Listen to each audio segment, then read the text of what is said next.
Jesús Ruiz Mantilla, buenas noches. Buenas noches, Aymar. Bienvenido a Hora 25. Gracias. Se me hace raro que esta vez las preguntas no las vayas a hacer tú, también te digo.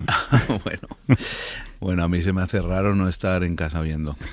Ruiz Mantilla es periodista del País y le hemos propuesto que viniera esta noche a hablarnos de divos. Uh-huh. Tú dices que el concepto divismo es una palabra retorcida. Explícame eso. Sí, tiene su lado oscuro y su lado luminoso. Y además ha ido mutando a lo largo de la historia. Se ha transformado en algo que la gente equipara a seres caprichosos, insoportables, impresentables. Pero todavía pervive del mundo de donde nació, es decir, el mundo donde nació, que es la ópera, todavía pervive los seres, es decir, los cantantes, los auténticos divos, los divos de base, que se empeñan en darle el honor, la transparencia y el verdadero significado que siempre tuvo, que es aquel ser del que no podemos hartar la mirada y el oído en este caso, porque son gente que canta como imbuida en un don especial y un carisma especial del que no puedes apartar la mirada, ¿no? Jesús Ruiz Mantilla no era un experto en ópera cuando empezó, era más bien un enterado que se tiró temerariamente a la piscina, eso lo dice él, se lanzó a escribir sobre lírica y así empezó su aventura en el país. Lleva casi 30 años preguntando a los grandes de la ópera, a quienes se sentaban ante él, ¿qué significa para ellos el divismo, el ser divos? Y las respuestas están en Divos, un libro que acaba de publicar con Galaxia Gutenberg y que es un excelente retrato de esos artistas. Jesús, ¿quién es el primer divo? El primer divo para mí fue Farinelli, al que dediqué en su día un libro, que fue un castrado, un cantante castrado. El divismo empieza con los castrati, claramente, que son aquellos seres que son las superstars de la ópera y muy en la época barroca, que tienen, bueno, podría ser un Michael Jackson de la época, que es decir, tenía esa ambigüedad, ese carácter ambiguo, ¿no? Del sexo completamente difuminado, pero que bueno, eran hombres que cantaban como mujeres, ¿no? Con voz de mujer, y entonces provocaba una fascinación y un delirio impresionante, porque tenían unas aptitudes vocales bestiales que a lo mejor no hubiesen querido elegir porque, bueno, vienen de una castración que les hacen de niños, ¿no? Cuando tenían 10, 12 años, y muchos de ellos venían de la pobreza, ¿no? Se les educaba en lugares cuando tenían la voz pertinente y se les decidía castrar las familias que no tenían recursos para que salieran adelante, ¿no? Muchos de ellos se convierten en artistas y en cantantes de ópera, u otros acaban en unos coros, ¿no? O en la iglesia. Es decir, que aquello era bestial, era una salvajada. La iglesia que prohibía la castración, pero al mismo tiempo incluía a los castrati en sus coros. Exactamente, la prohibía expresamente, pero tenía esa doble moral de alentarla para bueno, cantar a Dios en los coros, ¿no? O sea, esa doble moral que siempre ha acompañado a la institución. A quien hemos escuchado criticando esa doble moral de la iglesia respecto a los castrati es a Cecilia Bartoli.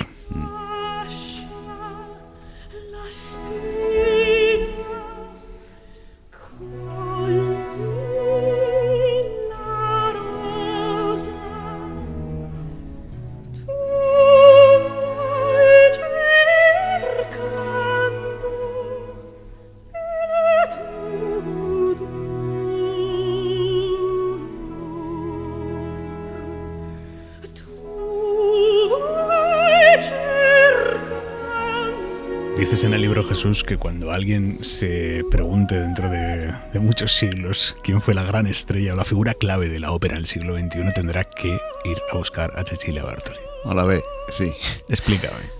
Bueno, yo creo que ella encarna el divismo del futuro, el divismo del siglo XXI, el divismo más moderno que he conocido. Ella no solo tiene unas aptitudes impresionantes, canta como nadie, tiene una voz completamente versátil para adaptarse a muchísimos estilos, sino que ha hecho una labor de investigación, cambió en su época la atracción y los fenómenos discográficos, introdujo el álbum concepto, el álbum conceptual que podía venir de otras esferas, del pop y del rock and roll, en la música clásica, y arrastró auténticas masas a comprar su Vivaldi álbum, que vendió millones de ejemplares en su día, antes de que empezara la crisis, pero venía después de un trabajo rigurosísimo de investigación en el que ella puso otra vez en órbita a Vivaldi como un compositor de ópera fundamental que era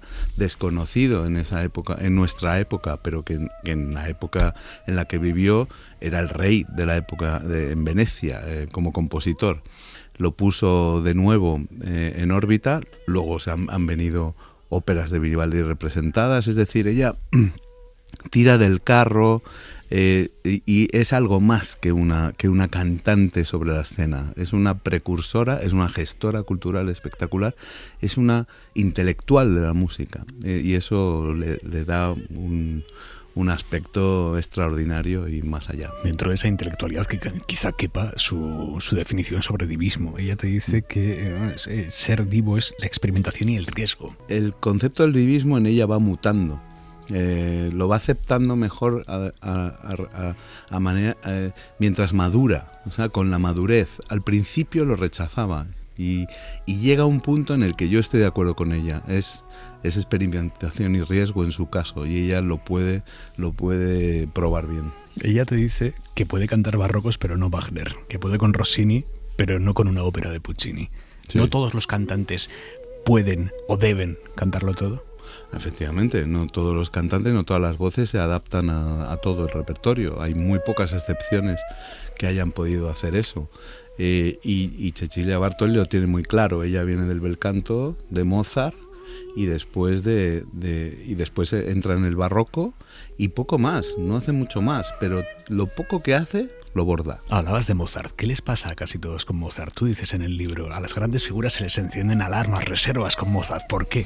Es difícil de cantar, tiene un estilo propio y luego tiene una especie de aroma juvenil extraordinario que tienta mucho, pero que es peligroso para algunos cantantes, ¿no? Por ejemplo, Alfredo Kraus no cantó nunca Mozart, no quiso. Juan Diego Flórez y Javier Camarena lo han ido cantando, aunque vienen aceptan a Kraus como el verdadero referente, se han ido metiendo en Mozart después, con cuidado, ¿no? Es especial dentro de toda la historia de la ópera y tiene un estilo propio, requiere un estudio y un estilo propio. Y sobre gente con estilo propio, esta noche sí, vamos a hablar de Plácido Domingo.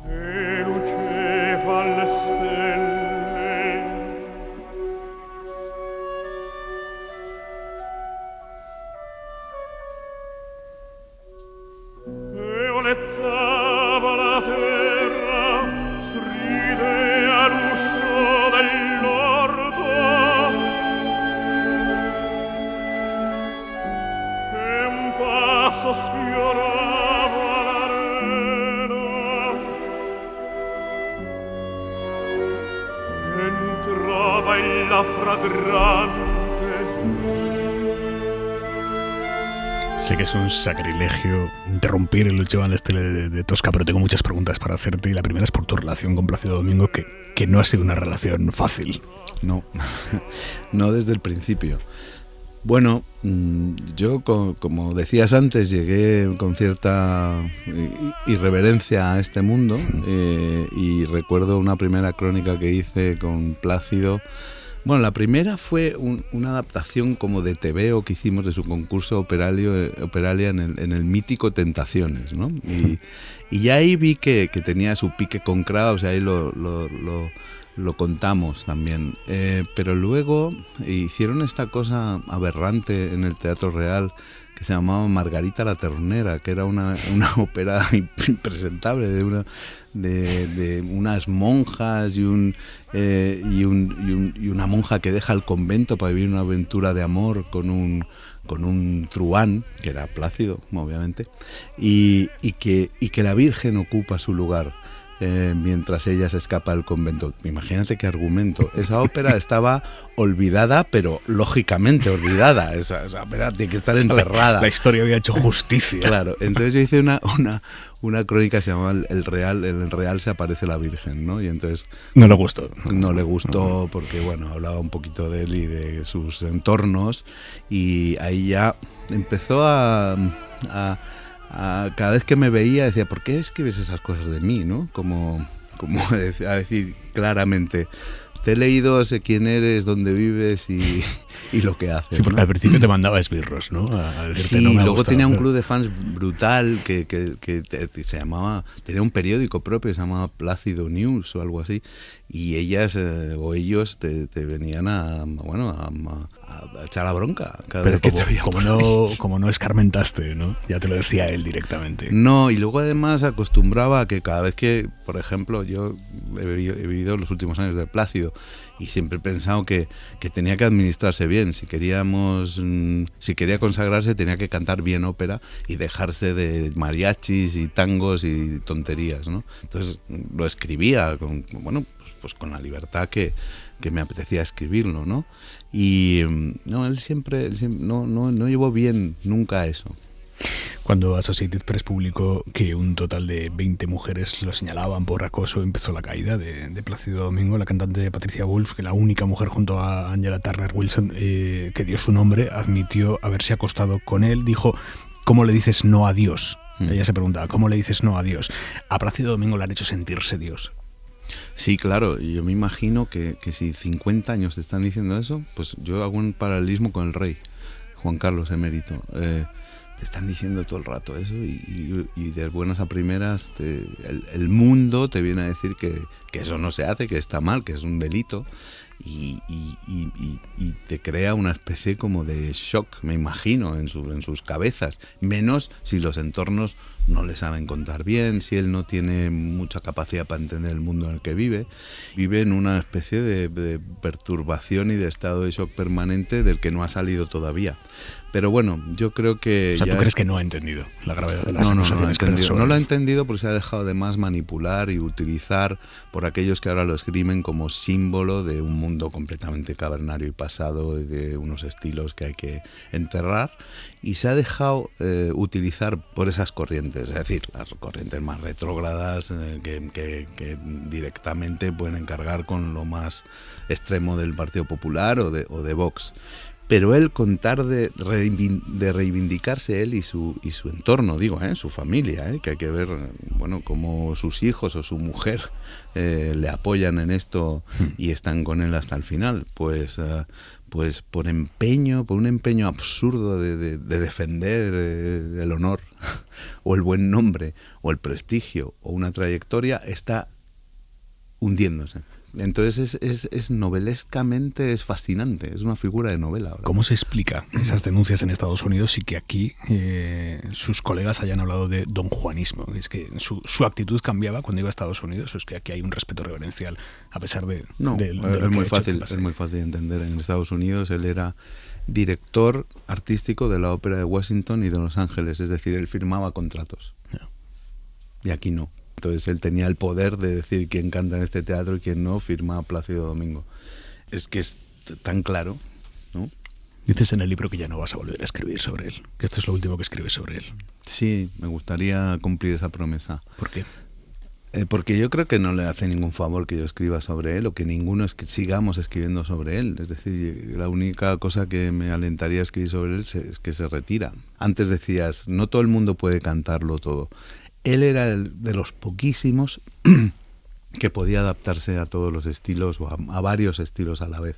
Era una especie de maratón de Superman en eso, ¿no? Y quería romper brechas, era un récord andante, y eso es muy difícil que se vaya a volver a repetir, más ahora que la ópera se ha convertido en una especie de arte en el que se exige mucha especialización, ¿no? Entonces, Plácido es un ejemplo único en el mundo de la ópera artísticamente, pero también como materia humana da para una novela. ¿Cómo definirías su divismo?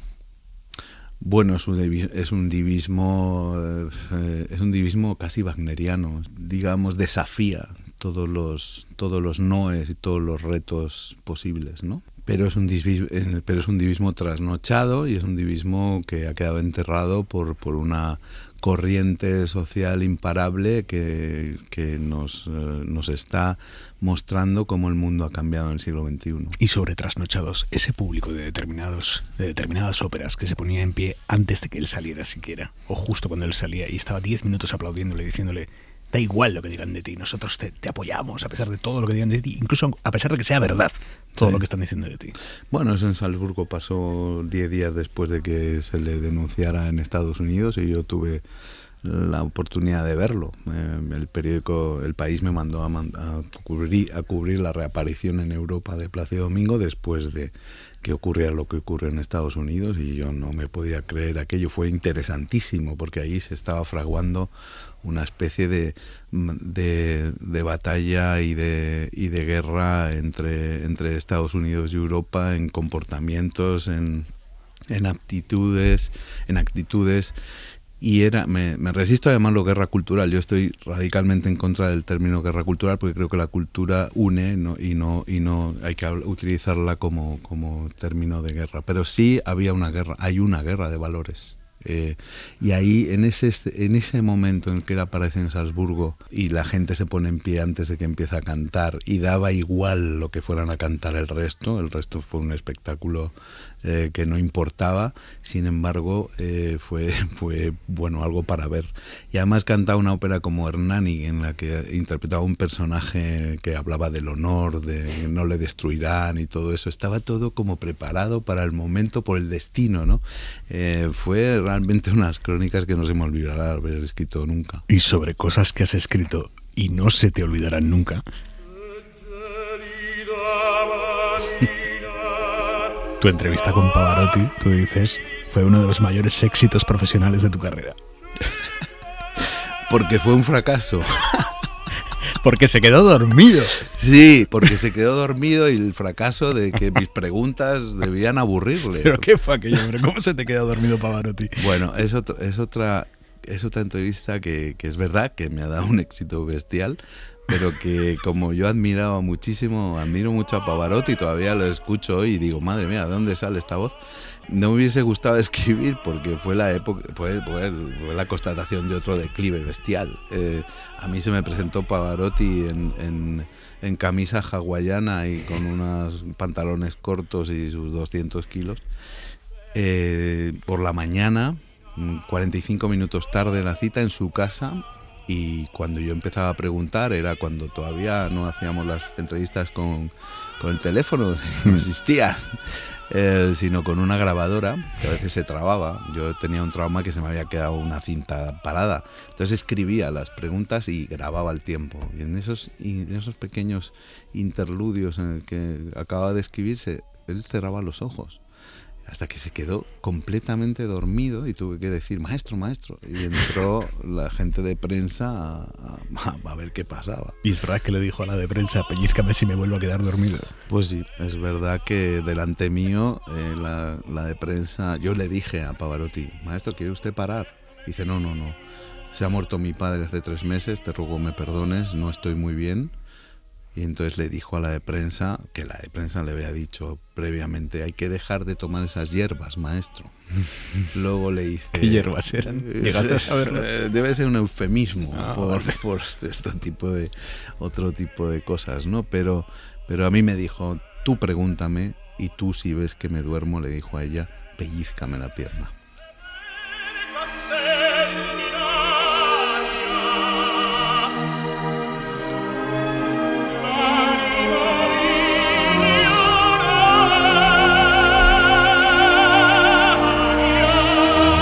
Esta voz sale de lo que tú llamas unos pulmones de dinosaurio.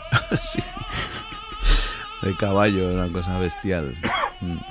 Los mejores cantantes de ópera son los que tienen una mejor capacidad pulmonar, ¿o no tienen por qué?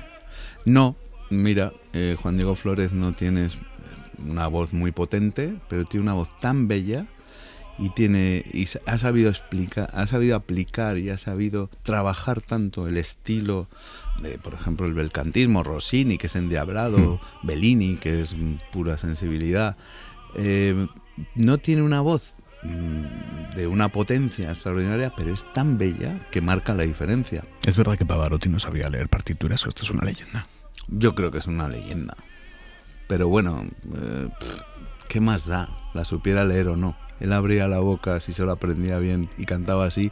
¿Qué más da? Es que es lo de menos, ¿no? Has mencionado a Juan Diego Flórez, al que Pavarotti señaló como un posible sucesor.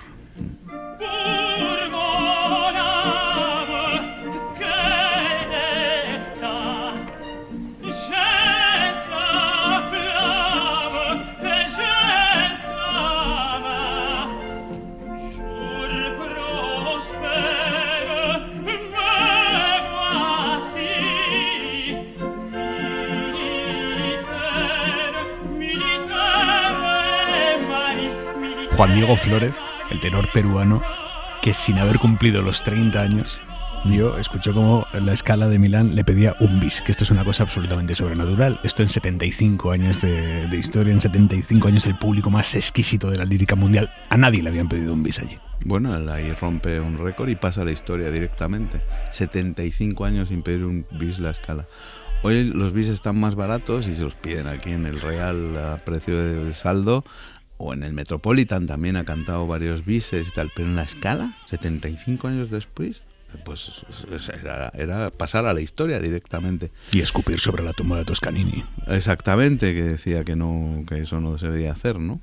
Pero bueno, Juan Diego estaba llamado a ser, Pavarotti lo señaló en esa entrevista, que hoy Juan Diego todavía me recuerda, gracias por haberle preguntado eso, que estaba despierto para responder. Y es verdad, además sigue todos los pasos que él dijo, tendrá que cantar el gran repertorio. Juan Diego ha querido frenar un poco esa velocidad de carrera, de crucero, y cantarlo un poquito más tarde, pero al final ha hecho lo que Pavarotti dijo, no, va a hacer esto y esto, y lo ha cumplido. Entonces, sí, Juan Diego, un chaval que viene de los suburbios de Lima, de que su madre tuviera casi que pedir a sus familiares que le dieran carne picada para que alimentar bien a los hijos, de crecer en la calle con prostitutas y travestis y a la intemperie total, se ha convertido en uno de los cantantes más importantes del siglo XXI. Es que veía como sus primos jugaban al fútbol con piedras y él, mientras tanto, iba a pedir dinero a gente que pudiera financiarle su carrera. Y hasta hoy. Y hasta hoy. Y bueno, él es un ejemplo de voluntad, de sensibilidad, de rigor en la carrera, porque es verdad que Juan Diego, a día de hoy, 20 y tantos años después, ahí está como número uno. Y eso es muy difícil durar en este oficio, Aimar. Y los que duran, y además ahora se queman mucho más pronto, porque la exposición, la competencia, lo difícil que es decir que no, les va quemando. Juan Diego ha sabido decir que no siempre, y a lo que no le convenía en cada momento, y a cantar sobre seguro. Y eso le ha llevado a que hoy todavía estemos hablando de unos mejores, indiscutiblemente, de su generación. Con tu libro he aprendido que hay una geopolítica del canto operístico. Explícanos esto bien. Bueno, yo me hago algunas pajas mentales para quedar bien, pero en fin. Sí, creo que hoy hay una especie de pique entre cantantes del este de Europa y cantantes latinos. Que hay dos canteras bestiales en el mundo de la ópera, y muy, muy buenas. ¿Sabes por qué? Porque además vienen de mundos donde hay todavía no son mundos completamente desarrollados. En Italia, en Alemania, en Francia. Bueno, aunque en Francia todavía hay estrellas como Jaruski. Pues los cantantes de los países del este o del este europeo y de Centro Europa, tendríamos que decir en gran parte de Centro Europa, y los latinos, que vienen de extractos muy pobres y de buscarse mucho la vida, tienen esa rabia por triunfar. que no tienen, que a lo mejor no tienen los alemanes, los franceses, incluso los españoles, que hay buenos, grandísimos cantantes españoles, y los del mundo más desarrollado, ¿no? Y eso les hace comérselo todo. Tienen un talento extraordinario, tienen muchísimo conocimiento y ahí están, en esa dinámica América Latina, este de Europa, interesante. Vamos a juntar esos dos polos, América Latina y el este de Europa. Io non mi inganno, da molto che mi amor, ah sì, da un anno.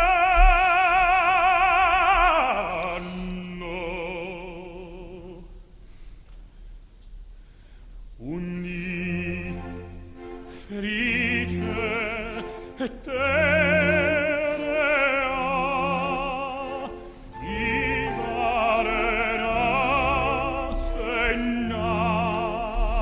Estamos escuchando a Rolando Villazón, mexicano, con Ana Netrebko, en la traviana. Ana Netrebko, rusa, por cierto. Su carrera estuvo a punto de truncarse porque ella era una putiniana a muerte, apoyada a Putin, hasta la invasión de Ucrania. Sí, es una putiniana, porque no se deja eso del día de la Eso no deja de serlo, ¿no? Menos ella, que lo ha apoyado siempre, hasta que su carrera se vio en peligro porque empezaron a cancelarle contratos y de repente, en un segundo comunicado, aunque el primero fue ambiguo, bueno, estoy a favor de la paz, pero claro, siendo rusa, tal, el segundo fue, básicamente, yo a este señor no le conozco de nada, cuando en el 50 cumpleaños lo había celebrado en el Kremlin. Es difícil de creer. Pero bueno, es una grandísima cantante, es una de las mejores cantantes que hay hoy sobre los escenarios. Y Rolando Villazón, y ella se dio a conocer a lo bestia, aunque también había cantado en Madrid ya con Gergiev, aquí en Guerra y Paz, en el Teatro Real, ya era una cantante interesante y conocida en ciertos ámbitos, cuando va al Festival de Salzburgo y canta esta Traviata con Rolando Villazón, y ahí se ve, sí, y América Latina.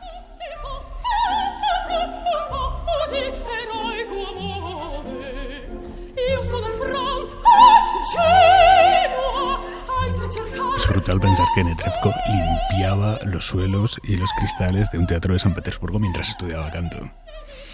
Ese es el cuento de Cenicienta de Netrebko, bonito, que no sé si será inventado o será real, pero sí, lo han contado muchas veces. Pero a mí también me gusta el heavy metal, el de que le preguntas a Netrebko, ¿y a usted qué le apetece hacer en su tiempo libre? A mí me encanta ir al campo a tirar con Kalashnikov. Esa también es Netrebko. Dios mío. No te asustes. Me asusto.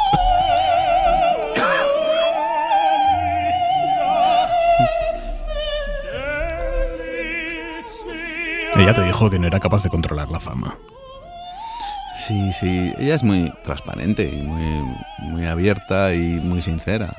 Sí, que no era capaz de controlar la fama y también está muy de vuelta de todo, ¿no? También habla de su maternidad, cómo la maternidad le cambió la voz y ella fue capaz de adaptarse de un repertorio como el que estamos escuchando, líricos pinto, a un territorio dramático, y ser la mejor en los dos campos. Ella tiene unas aptitudes impresionantes, pero para mí no es una diva del siglo XXI, porque se queda simplemente en ser una intérprete, en una cantante. Para ser un divo del siglo XXI tiene que ser algo más. Y Rolando Villazón, ¿qué ha sido o qué fue? Porque este hombre se rompió. Se rompió por la ansia que le entró de querer ser Plácido Domingo y abarcarlo todo. Yo recuerdo un recital que dio en el Teatro Real, en el que cantaba Händel, cantaba Puccini, y esto no, además todo lo cantaba igual. A este le va a pasar algo, efectivamente, se le rompió la voz y no se recuperó bien, pero Rolando le humanizan otras cosas y sí que es un gran divo del siglo XXI, porque a partir de esa que rompió ese ansia, y la vida y su físico le enseñó, bueno, cómo se cobraban ciertas cuentas. Es un ser, por ejemplo, que escribe extraordinariamente novelas. Es un gran escritor. Él dice que se fue a París siguiendo el rastro de Cortázar, Rayuela y de Rayuela. es un personaje muy especial. Yo le tengo mucho cariño y admiración. Si han disfrutado de esta media hora de radio, vayan a la librería y compren Divos de Jesús Ruiz Mantilla, que es un auténtico placer. Jesús, cuando empezaste tenías más discos de rock que de ópera. Si te doy barra libre esta noche, ¿con qué cierras esta entrevista? ¿Con qué cerraría? Me lo pones muy difícil, Aimar. ¿Por qué no con Carlos Álvarez cantando algo, que es uno de los grandes barítonos que ha dado nuestro país y que es un ejemplo de cantante con los pies en la tierra? Vamos allá. Un gran área de barítono de Rigoletto, por ejemplo.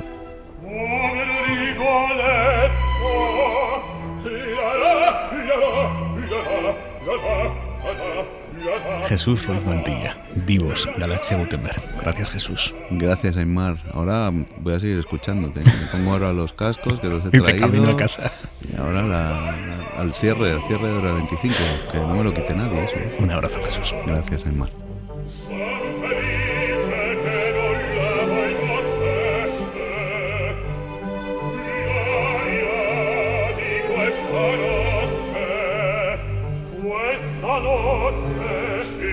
Fulpa il colpo, so dormito sempre. Voi dormiste, avrò dunque sognato.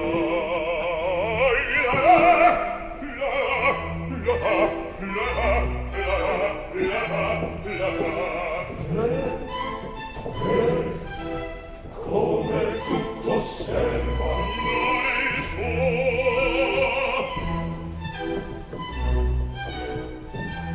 Dorme il ducato cor, sì, dorme ancora. Ma il suo sposo parlar vuole duchessa. Dorme. Qui, onor con voi non era. Caccia. Senza paggi, senza armi. Capisci che per ora viene con qualcuno. Ella è dunque, ella è col duca, il giovin che stanotte al mio petto la viste. Ma lo saprò riprender, ella là se l'amante vedessi darce del cuore. Io fo mia figlia, sì, la mia figlia, non sai Vittoria, che adesso non mi teme. Mia figlia,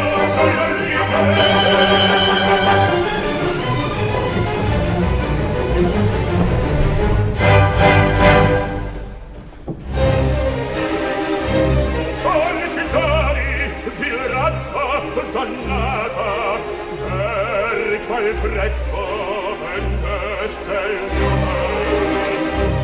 A voi nulla per loro sconviene, ma mia figlia impagabil tesor. La rendete o se for disarmata, questa man per voi fora cruenta, non la interra più l'uomo paventa, se dei figli difende l'onore e la guerra assassini, aprite la porta assassini,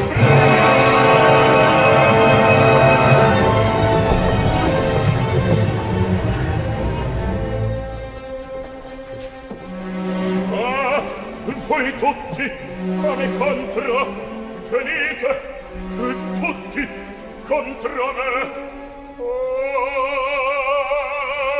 Ben piango, ma brullo, signore, tocco l'alma gentil come il cuore.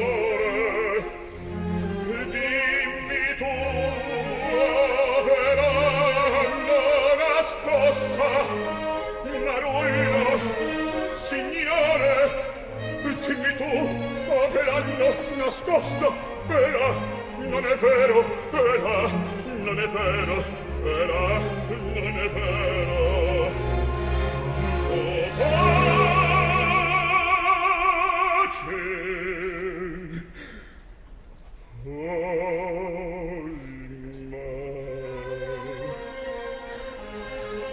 Miei signori, perdono, pietate, ai vegliar con la figlia rigate,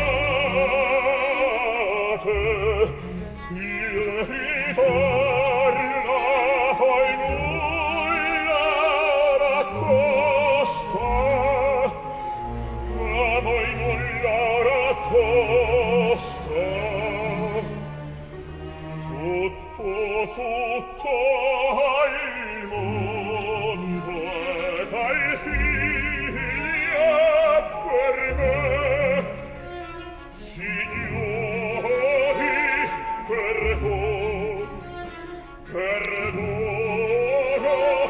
pietà, ridate a me la figlia, tutto al mondo e dai figlia per me.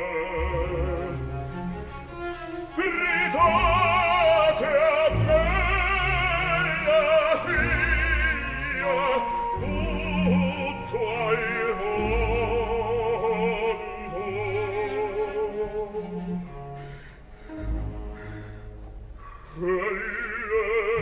e per me. Pietà, pietà, signori.